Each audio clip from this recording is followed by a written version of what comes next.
How to Make Our Mental Pictures Come True, a series of easy lessons in the art of visualizing by George Schuebel. Part 2, Chemistry of Visualizing. Chapter 7,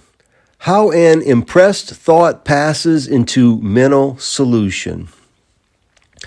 The photographer carries his photographic film with its impressed form of sunlight into the developing room, and here places it in the developing solution. This for the purpose of further development. It is necessary for the light image to continue along the lines of its peculiar formative power, since we must remember that, after impression, the image becomes not only a vitalized and magnetic image, but continues to be a formulative one, even though its forming power has become changed now from a positive to a subjective one. However, the light image of necessity must have something to act or work upon in order for its formulative power to exert itself. And this is why the photographer places it in the chemical developing solution. When he does this, we say that certain chemical actions and reactions or sensations take place in both the electrons which compose the metallic substance of the light image now and the floating electrons in the solution, resulting in changes in both.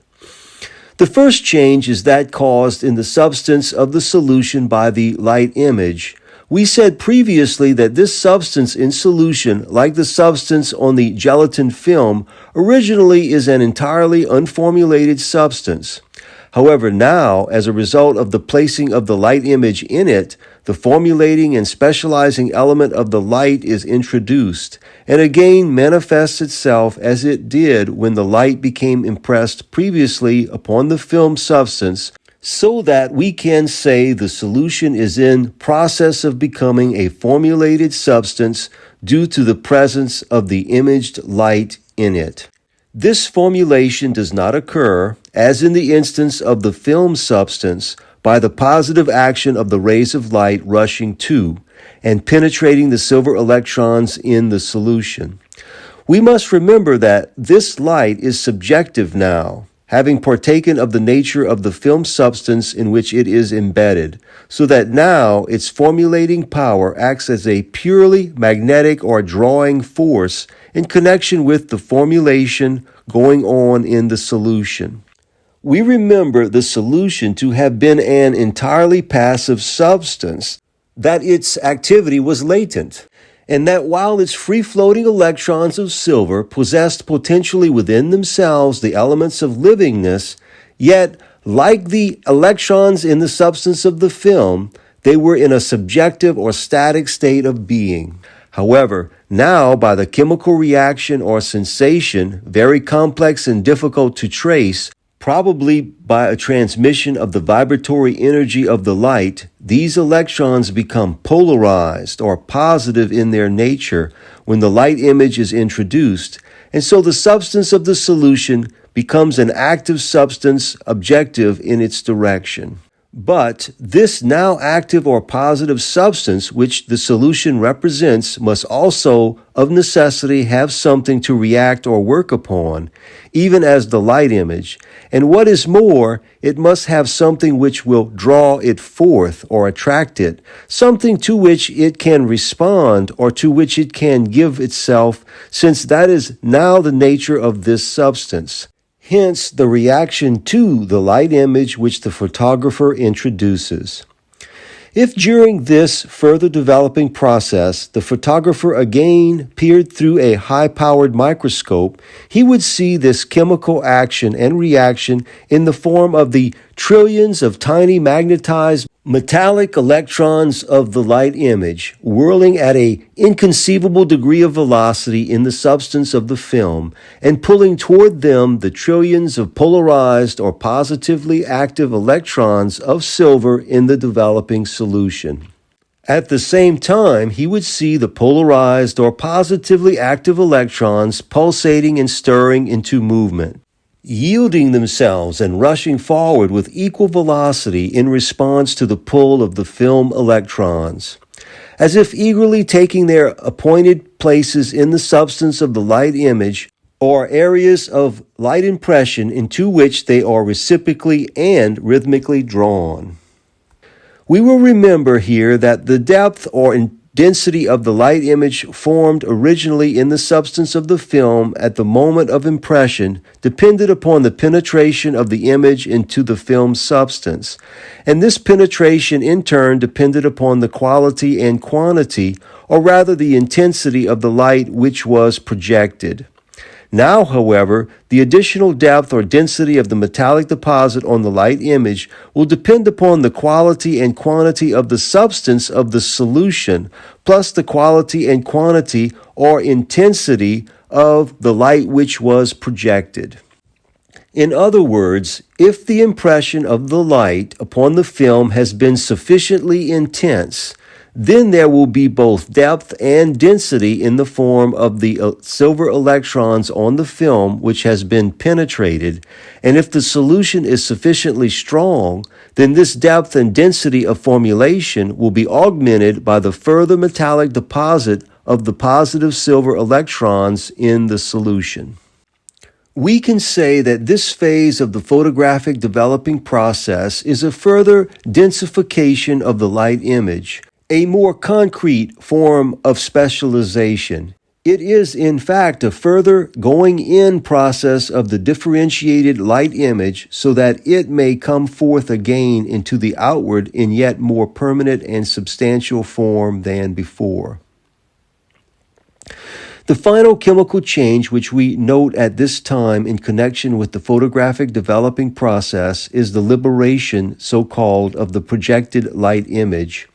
As we have said, it has been captured, impressed, imprisoned, and hidden in the compound film substance. But now, due to the liberating agent present in the solution, all the temporary withholding or restraining elements in the substance, as well as those unrelated and unessential to the specific image, become gradually removed from within and around it, releasing the impounded image and bringing it out from the surrounding film substance. Following this come the various chemical modifications and additional treatments of the light image, which the photographer introduces in the course of the developing process for the purpose of hardening and bringing forth into the visible a perfect and permanent print or reproduction of his object. We are able to see, moment by moment, this chemical transformation take place in the nature of a body of light, entirely invisible at first, gradually shaping itself in denser and denser formation of metallic substance, until, wonder of wonders, we behold becoming evident in the chemicalized paper the finished photograph of a landscape, a face, a home, or whatever else was intended to be outwardly reproduced. We now study our photographed mental object or thought impression under a similar process of developing and at the time when it passes into the solution of our subsense consciousness. It is necessary for our impressed thought image to undergo a further process of development and to continue along the lines of its own peculiar formative power, inherent in itself, since after the impression, the mental image becomes not only a vitalized and magnetic thought, but continues to be a formulative one, even though its forming power has become changed now from an objective to a subjective one. However, our impressed thought must have something to act or work upon in order for its formative power to exert itself, and this is why it becomes transferred and sunk in the mental chemical developing solution of the subsense consciousness. When this takes place, we can say that certain mental actions and reactions or sensations take place both in the nature of our impressed thought and in the subconscious thinking in which it is placed. The first mental change which we will note here is that caused by the action of the thought upon the substance of our subconscious thinking. We said previously that this thinking substance, like the substance of the outer or objective phase of thinking, originally is an entirely unformulated mind substance. However, now as a result of the entrance of the imaged or projected thought into it, the formulating and specializing characteristic of the thought itself is introduced, and again asserts itself as it did when projected and impressed previously upon by our subjective thinking,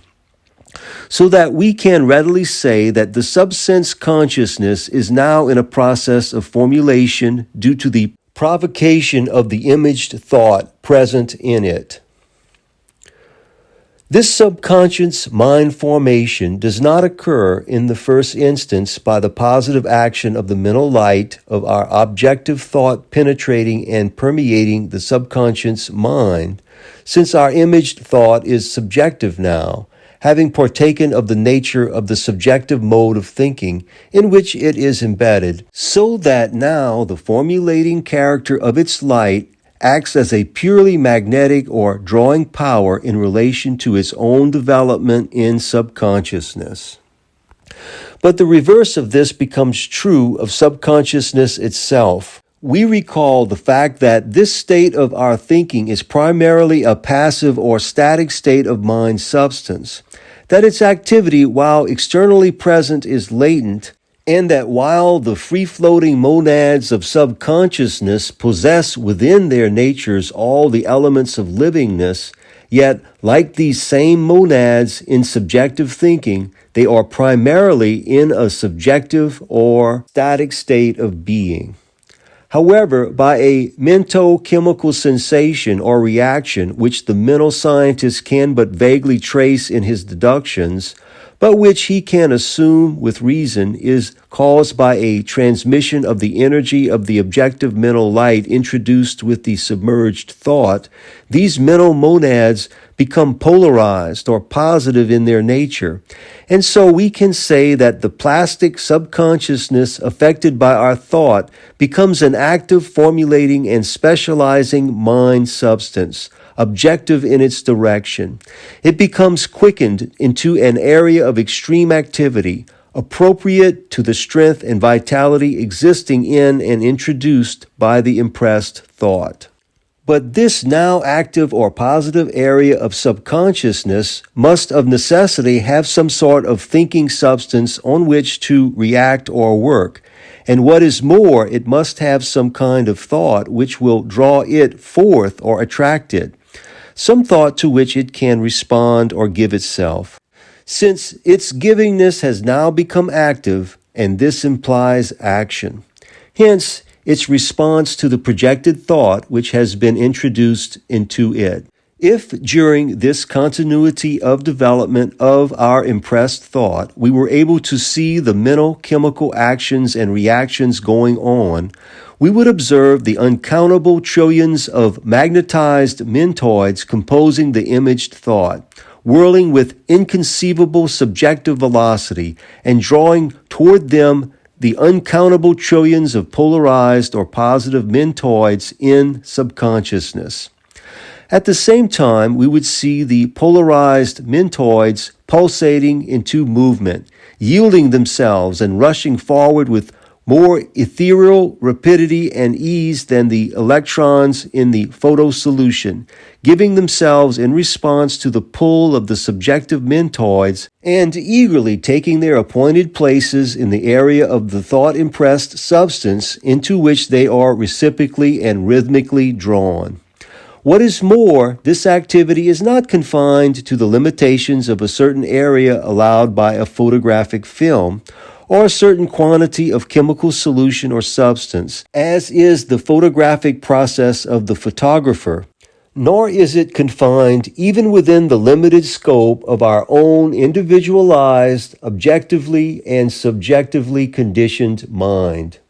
Our illumined thought passes on and beyond the limited scope of our own circumscribed, subjective thinking, and becomes an infilmed form of mental light, sunk in the great universal everywhere of subjective consciousness, formulating its structure of infinitely delicate thought texture out of the body-forming substance which underlies and invisibly pervades all conditions, all circumstances, and all affairs of the outward world, including ourselves, so that friends, relatives, strangers, words, occasions, circumstances, conditions, and all else having mental kinship and coming within the magnetic area of our impressed thought will be attracted to us in a seemingly miraculous yet perfectly natural way, in order to help us fulfill and in some instances to become a part of our outwardly forming picture.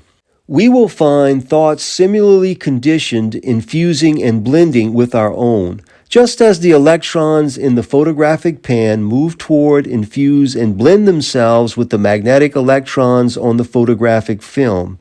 governed in both instances by the unerring law of attraction, which brings together all that which belongs together, so that in the case of our developing picture, all that which belongs to it will eagerly or should eagerly find its appointed place as a part of it. In a word, our immersed thought arouses and draws unto it a whole system of subconscious activities. And it is in this way and no other that the chemical structure of our lives, of our mental images, shape themselves out of the seemingly invisible everywhere and finally reveal themselves to us in the visible here in the shape of the business, the home, or the simplest object which in thought we have sufficiently impressed upon the mind and chemicalized into outward form. Let us note here that the depth or intensity of our thought impression depends upon the degree to which it penetrated our subjective thinking, and this penetration in turn depends upon the quality and quantity, or rather the intensity of the thought which was projected. We will touch upon this point in more detail in our subsequent lessons. The point to be brought out here is that the additional depth or density of deposit on the thought now depends upon the quality and quantity of the substance of our subconsciousness plus the intensity of the impressed thought. In other words, if the impression of the projected thought upon our subjective thinking has been sufficiently intense, then there will be both depth and density in the form of the mentoids which have been penetrated, and if the subconscious mind solution is sufficiently strong, then this depth and density of formulation will be augmented by the further deposit of the positive mentoids of subconscious mind. We can say here that this phase of the mental developing process is a further densification of our developing thought, a more concrete form of mental specialization. It is, in fact, a further going in process of the projected thought for the purpose of further mind differentiation, so that it may come forth again into the outward in yet more permanent and substantial form than before. The final mental chemical change which we here observe in connection with the mental developing process is the liberation, chemically speaking, of the projected light image. As previously observed, our projected thought has been captured out of the infinite everywhere of objective thinking, or more directly, out of the objective thinking passing through us or another. It has been impressed, imprisoned, and hidden in the infilming substance of subjective thinking. But now, due to the liberating presence or intelligence made active in subconsciousness, all the temporarily withholding or restraining elements of mind, as well as those unrelated and unessential to the specific thought, become gradually removed from within and around it, releasing the impounded thought and bringing it out from the surrounding compounded thinking. Following this come the various mental-chemical modifications and additional treatments of the thought which are consciously or unconsciously introduced in the course of its developing process and which serve the purpose of hardening and bringing forth into the outward visible a perfect and permanent reproduction of the thought or object originally held in the mind. We shall see in later lessons how it is made possible for the transformation of a thought in the form of a mental body of light, entirely invisible in the beginning, gradually to shape itself in denser and denser formation of mind substance to the point of what we call matter. Until greater wonder than the wonder of the photographic solution, we behold becoming visible in our lives the outward evidence of our inner thought, of our mental picture, embodied in the substantial form of money, home, business, position, lover, husband, wife, friends, circumstances, conditions, or whatever else was intended by our desire to be outwardly reproduced. End of chapter 7 of How to Make Our Mental Images Come True by George Schuebel. Narrated by Rex King.